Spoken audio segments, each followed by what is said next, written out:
രക്ഷാപ്രവർത്തനം കേരളത്തിൽ കഴിഞ്ഞ കാലങ്ങളിൽ വലിയ ചർച്ചയാക്കിയ വിഷയമാണ്. ഇപ്പോഴും വലിയ ചർച്ചയാണ്. രക്ഷാപ്രവർത്തനത്തെക്കുറിച്ച് അന്വേഷിക്കാൻ SITയെ തന്നെ നിയമിച്ചു. എന്താണ് രക്ഷാപ്രവർത്തനം? മുഖ്യമന്ത്രിയും മന്ത്രിമാരും കാസർഗോഡ് നിന്ന് തിരുവനന്തപുരം വരെ ജനങ്ങളോട് സംവദിച്ച് ഒരു യാത്ര സംഘടിപ്പിക്കുന്നു. അത് ദൂർത്താണ് എന്ന് പറഞ്ഞ് യൂത്ത് കോൺഗ്രസും KSUവും സമരത്തിലിറങ്ങുന്നു. കരിങ്കൊടി പ്രകടനവുമായി എല്ലാ സ്ഥലത്തും നിരന്തരം കരിങ്കൊടി പ്രകടനം. അതിനിടയിൽ ആലപ്പുഴയിൽ വെച്ച് മുഖ്യമന്ത്രിയുടെ ഗൺമാൻമാർ KSU യൂത്ത് കോൺഗ്രസ് പ്രവർത്തകരെ മർദ്ദിക്കുന്നു.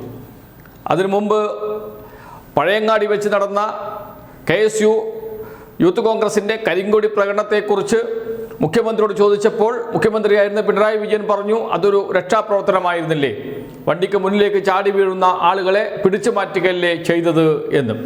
അവിടെ നിന്നാണ് രക്ഷാപ്രവർത്തനം എന്ന വാക്ക് ഉത്ഭവിക്കുന്നത് തന്നെ. ആലപ്പുഴയിൽ നടന്ന സംഭവം രക്ഷാപ്രവർത്തനത്തിൻ്റെ പട്ടികയിൽ ഉൾപ്പെടുത്തി അത് വലിയ വാർത്തയാക്കി. രക്ഷാപ്രവർത്തനം എന്ന വാക്ക് കേരളത്തിൻ്റെ പൊതുബോധമാക്കി മാറ്റി. കേരളത്തിലെ മാധ്യമങ്ങളും UDFും ഒന്നിച്ച് ഒരേപോലെ നിന്നു. എന്തായാലും വലിയ ചർച്ചയായി മാറി. കഴിഞ്ഞ നിയമസഭാ തെരഞ്ഞെടുപ്പിൽ LDFനെതിരെ ഉപയോഗിച്ച വലിയ ആയുധവുമായിരുന്നു ഈ രക്ഷാപ്രവർത്തനം എന്ന വാക്ക്. UDF അധികാരത്തിൽ വന്നു. രക്ഷാപ്രവർത്തനത്തെക്കുറിച്ച് അന്വേഷിക്കാൻ സ്പെഷ്യൽ ഇൻവെസ്റ്റിഗേഷൻ ടീമിനെ തീരുമാനിച്ചു. ആരാണ്?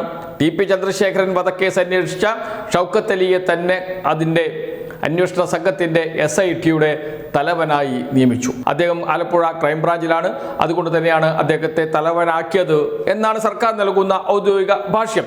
എന്നാൽ അങ്ങനെയല്ല, അതിലൊരു രാഷ്ട്രീയമുണ്ട് എന്ന് എല്ലാവർക്കും അറിയാം. ഇതാ ചന്ദ്രശേഖരൻ്റെ കൊലയാളികളെ ജയിലിലടച്ച ഷൗക്കത്ത് അലി വരുന്നു രക്ഷാപ്രവർത്തനം അന്വേഷിക്കാൻ എന്ന രൂപത്തിലൊക്കെ വലിയ വാർത്തകൾ അതിനുശേഷം കേരളത്തിൽ മാധ്യമങ്ങൾ ഒന്നാം പേജിൽ കൊടുത്തത് നാം കണ്ടതാണ്. അന്തിച്ചർച്ച നടന്നിട്ടുണ്ടോ എന്ന് സംശയമുണ്ട്. നടക്കാൻ സാധ്യത വളരെ വളരെ കൂടുതലുമാണ്. SIT FIR രജിസ്റ്റർ ചെയ്ത് കേസെടുത്ത് കോടതിയിൽ റിപ്പോർട്ട് സമർപ്പിച്ചു. ആദ്യം വലിയ വിമർശനം SITക്കെതിരെ ആലപ്പുഴ ജില്ലാ കോടതിയിൽ നിന്ന് ഉണ്ടായി. ഇന്നിതാ വീണ്ടും രൂക്ഷ വിമർശനവുമായി രംഗത്ത് വന്നിരിക്കുന്നു ആലപ്പുഴ ജില്ലാ കോടതി. കോടതി പറഞ്ഞ കാര്യങ്ങൾ ഒന്നൊന്നായി നോക്കാം. അതിങ്ങനെയാണ്: 20-ലേറെ തവണ ദൃശ്യങ്ങൾ കണ്ടെന്നും യൂത്ത് കോൺഗ്രസ് പ്രവർത്തകരുടെ തലയിൽ സുരക്ഷാ ജീവനക്കാർ അടിക്കുന്നതായി കണ്ടില്ലെന്നും ആലപ്പുഴ ജില്ലാ സെഷൻസ് കോടതി. നിരവധി തവണ കോടതിയുടെ കയ്യിലുള്ള പോലീസ് നൽകിയ ദൃശ്യങ്ങൾ കണ്ടു. അതിലെവിടെയും തലയ്ക്കടിക്കുന്ന രംഗമില്ല.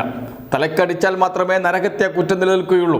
നരഹത്യാ കുറ്റം ചുമത്തി ജാമ്യമില്ലാ വകുപ്പ് ചേർത്ത് കേസെടുത്തിരിക്കുകയാണ്. പോലീസ് ഉദ്യോഗസ്ഥരെ പിണറായി വിജയൻ മുഖ്യമന്ത്രിയായിരുന്ന ഘട്ടത്തിൽ അദ്ദേഹത്തിൻ്റെ സുരക്ഷാ വിഭാഗത്തിലുണ്ടായ പോലീസ് ഉദ്യോഗസ്ഥരെ എങ്ങനെയെങ്കിലും ജയിലിലടയ്ക്കണം, അതിനുള്ള ശ്രമമാണ് സർക്കാർ നടത്തിക്കൊണ്ടിരിക്കുന്നത്, ആഭ്യന്തര വകുപ്പ് നടത്തിക്കൊണ്ടിരിക്കുന്നത്. പക്ഷേ കോടതിക്ക് തെളിവ് വേണം. കോടതി ചോദിച്ചു, എവിടെ തലക്കടിയേറ്റ ദൃശ്യം? തലക്കടിയേറ്റു എന്ന് നിങ്ങൾ പറയുന്നുണ്ടെങ്കിലും തലക്കടിയേറ്റ ദൃശ്യം എവിടെ എന്ന ചോദ്യം ചോദിച്ചു. നിരവധി തവണ നിങ്ങൾ ഹാജരാക്കിയ ദൃശ്യങ്ങൾ കണ്ടു, എവിടെയും തലക്കടിക്കുന്ന ദൃശ്യമില്ല.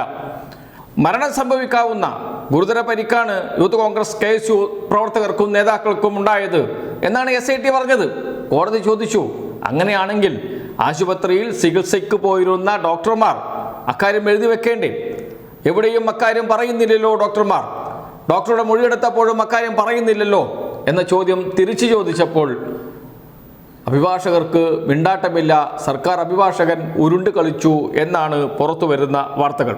അതോടൊപ്പം തന്നെ പ്രധാനപ്പെട്ട ചോദ്യവും കൂടി കോടതി ചോദിച്ചിരുന്നു.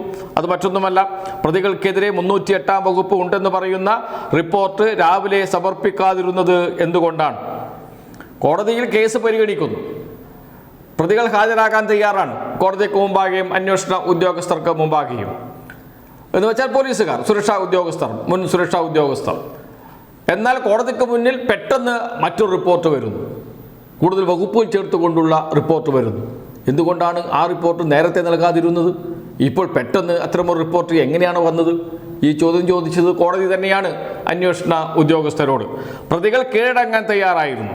എന്നിട്ടും 1 മണിക്കൂർ കൊണ്ട് പ്രതികൾക്കെതിരായ വകുപ്പുകൾ മാറി. അത് എന്തുകൊണ്ടെന്ന് വ്യക്തത വരുത്തണമെന്ന് SITയോട് കോടതി ആവശ്യപ്പെട്ടു. സുരക്ഷാ ജീവനക്കാർ ജാമ്യാപേക്ഷ കൊടുത്തപ്പോൾ ജാമ്യം കിട്ടുന്ന വകുപ്പായിരുന്നു ചുമത്തിയിരുന്നത്. പ്രതികൾക്കെതിരെ 308 വകുപ്പ് ഉണ്ടെന്ന് പറയുന്ന റിപ്പോർട്ട് രാവിലെ സമർപ്പിക്കാതിരുന്നത് എന്തുകൊണ്ടാണ് എന്നും കോടതി ചോദിച്ചിട്ടുണ്ട്. ജാമ്യം റദ്ദാക്കുമ്പോൾ അതിനുള്ള അപേക്ഷ നൽകി തുടർ നടപടികൾ എടുക്കണം. അതാണ് നടപടിക്രമം. അതല്ലെങ്കിൽ കോടതി എന്തിനാണ് ഇവിടെ ഇരിക്കുന്നത് എന്നാണ് SITയുടെ അഭിഭാഷകനോട് ചോദിച്ചത് കോടതി അവസാനം കേസ് വിധി പറയാൻ മാറ്റിവെച്ചു. ജാമ്യാപേക്ഷയാണ്, ചൊവ്വാഴ്ച വിധി പറയും. നേരത്തെയും കോടതി രൂക്ഷ വിമർശനമായി രംഗത്ത് വന്നിരുന്നു. അന്ന് കോടതി പറഞ്ഞത് ഇതെല്ലാം പൊലിപ്പിച്ച് എഴുതിയതാണല്ലോ എന്നാണ്.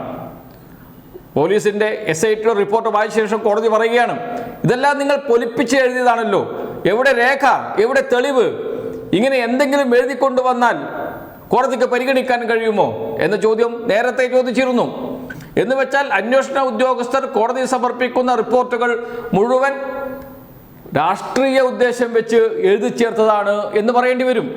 കോടതിക്ക് വേണ്ടത് തെളിവാണ്. അതല്ലാതെ എന്തെങ്കിലും എഴുതി വെച്ചിട്ട് കോടതിക്ക് മുന്നിൽ പോയി എന്തെങ്കിലും പറഞ്ഞാൽ കോടതിക്ക് അത് അംഗീകരിക്കാൻ കഴിയില്ലല്ലോ. എന്നാൽ വളരെ മാന്യമായ ചോദ്യമാണ് ചോദിച്ചത് കോടതി. അപ്പോൾ തന്നെ എന്തായിരിക്കും കേസിൻ്റെ ഭാവി എന്ന് ഏതാണ്ട് ഉറപ്പിച്ചതാണ്. മാധ്യമങ്ങളൊന്നും ഈ വാർത്ത നൽകിയിട്ടില്ല. അതുകൊണ്ട് തന്നെയാണ് പറയുന്നത് കേസ് കോടതിയിൽ തന്നെ അവസാനിക്കും എന്ന്. SITയെ കൊണ്ടുവരികയും SITയെ കൊണ്ട് അന്വേഷിപ്പിക്കുകയും ഒക്കെ ചെയ്ത് കേസ് ഒടുവിൽ പിണറായി വിജയൻ്റെ അടുത്തേക്ക് എത്തിക്കാം എന്നൊക്കെയാണ് സർക്കാർ കണക്ക് കൂട്ടിയത്. എന്നാൽ ജില്ലാ കോടതിയിൽ തന്നെ കേസ് തകർന്നു വീഴുന്ന കാഴ്ചയാണ് കാണുന്നത്. എന്തായാലും ചൊവ്വാഴ്ച ജാമ്യാപേക്ഷയിൽ പോലീസ് ഉദ്യോഗസ്ഥരുടെ ജാമ്യാപേക്ഷയിൽ വിധി പറയും. ആ വിധി എന്താണ് എന്ന് നോക്കാം. ഇതുവരെയുള്ള കോടതിയുടെ നിരീക്ഷണം വെച്ച് ജാമ്യം നൽകാനാണ് സാധ്യത എന്നാണ് മനസ്സിലാകുന്നത്. സർക്കാർ അഭിഭാഷകർ തന്നെ അത് പരസ്പരം പങ്കുവയ്ക്കുന്നുണ്ട്. കൂടുതൽ കാര്യങ്ങൾ കോടതിക്ക് മുന്നിൽ പറയുന്നുണ്ട് SIT. എങ്കിലും തെളിവുകളൊന്നും ഹാജരാക്കാൻ കഴിയുന്നില്ല. കൊടുത്ത ദൃശ്യങ്ങൾ തന്നെ SITക്ക് അവരുടെ നിലപാടുകൾക്ക് എതിരാകുന്ന അവസ്ഥയിലേക്കാണ് കാര്യങ്ങൾ പോകുന്നത്. തലക്കടിയേറ്റു എന്ന് പറയുന്നു, പക്ഷേ തെളിവില്ല, ദൃശ്യങ്ങളില്ല. ഡോക്ടർമാർ എഴുതിയ കുറിപ്പിൽ അല്ലെങ്കിൽ ഡോക്ടർമാരുടെ മൊഴികളിൽ അക്കാര്യം പറയുന്നില്ല. എന്ന് വെച്ചാൽ തലക്കടിച്ചിട്ടില്ല എന്ന് ഏതാണ്ട് കോടതിക്ക് ബോധ്യപ്പെട്ടിട്ടുണ്ട്. പിന്നെ എങ്ങനെയാണ് ജാമ്യമില്ലാ വകുപ്പ് നിലനിൽക്കുക, നരഹത്യാ കുറ്റം നിലനിൽക്കുക എന്ന ചോദ്യമാണ് ചോദിക്കുന്നത് കോടതി. എന്തായാലും കോടതി ചൊവ്വാഴ്ച വിധി പറയാൻ പോകുന്നു. ഇതുവരെ SITക്ക് വലിയ തിരിച്ചടിയാണ് കോടതിയിൽ നിന്ന് ഉണ്ടായിട്ടുള്ളത്. അത് സർക്കാരിനേറ്റ തിരിച്ചടി കൂടിയാണ് എന്നോർക്കണം. സർക്കാരിന്റെ നിലപാടിനേറ്റ തിരിച്ചടി കൂടിയാണ് എന്നോർക്കണം. എന്നാൽ നമ്മുടെ മാധ്യമങ്ങൾ അതൊന്നും വാർത്തയാക്കാതെ മാറ്റിവെച്ചിരിക്കുകയാണ്. അതുകൊണ്ട് തന്നെ ഉറപ്പിച്ചു പറയാം, ഈ കേസ് SITക്ക് എതിരായി വരും, സർക്കാരിന് തിരിച്ചടിയേൽക്കും. അതുകൊണ്ട് കേസ് പൊലിപ്പിച്ച് വലിയ വാർത്തയാക്കി നൽകിയാൽ കോടതിയുടെ ഉത്തരവ് വരുമ്പോൾ അത് വലിയ വാർത്തയായി കൊടുക്കേണ്ടി വരുമല്ലോ എന്നതുകൊണ്ട് ഇപ്പോഴേ വാർത്ത സൈഡ് ലൈൻ ചെയ്ത് പോവുകയാണ് നമ്മുടെ മുഖ്യധാര മാധ്യമങ്ങൾ ചെയ്യുന്നത്.